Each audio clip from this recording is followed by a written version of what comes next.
Minister Narendra Modi to attend the G20 summit on 14th to 16th November in Indonesia's Bali. Heads of government from 20 major economies will convene in Indonesia for the group of G20 summit. Now, India is set to take the helm next month.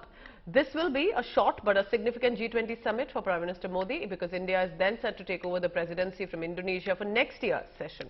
He will participate this time in 3 key sessions related to food, energy security, digital transformation and health.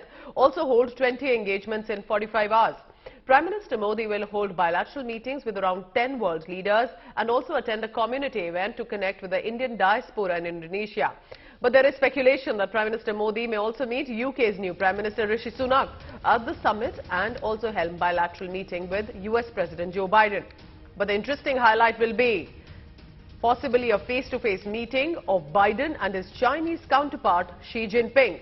Remember, Biden and Xi meeting comes amid a slew of provocations from North Korea and murmurs about a possible Chinese invasion of Taiwan as fallout from Nancy Pelosi's Taipei visit.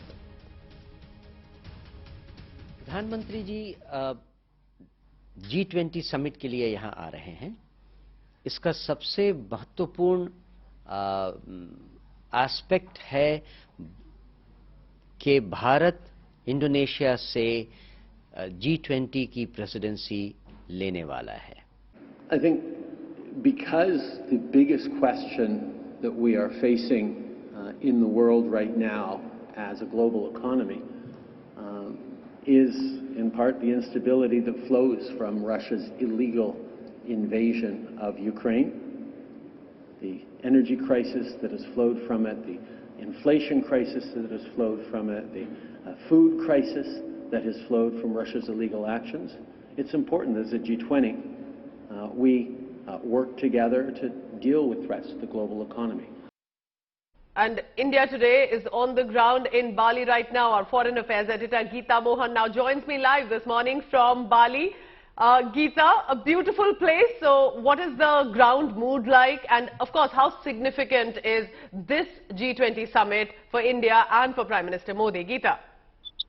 Well, a very important event or a summit for India. Let's begin with that, Pooja. Yes.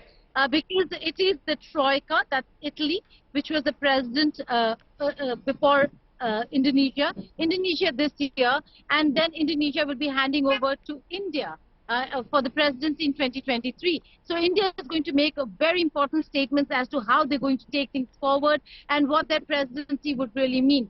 Prime Minister Narendra Modi, in his statements and speeches before leaving for the G20 summit, has already said and summed up what India's idea is. It's not just economic recovery, post-pandemic recovery, but also recovery keeping the social and environment aspect in mind.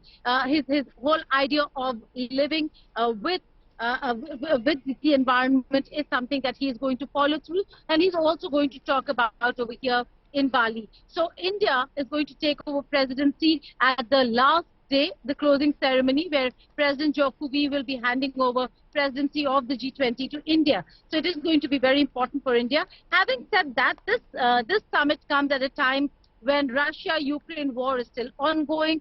The economic recovery is still a far-fetched dream for many nations, as also the post-pandemic recovery. So recover together, recover stronger. That's the motto over here. But again, we have countries that do not see eye to eye. Putin is going to give this summit a miss. Sergei Lavrov is going to represent Russia. And the big China-US meeting that you spoke of is going to take place today. Prime Minister Modi will be landing in the evening and he will be addressing the diaspora this evening. Geeta Mohan will be getting us all the latest. 14th to 16th is the G20 summit. India gets the chairpersonship for next year. Very interesting. Geeta, all the very best and thank you for getting us that coverage from the G20 summit in Bali in Indonesia.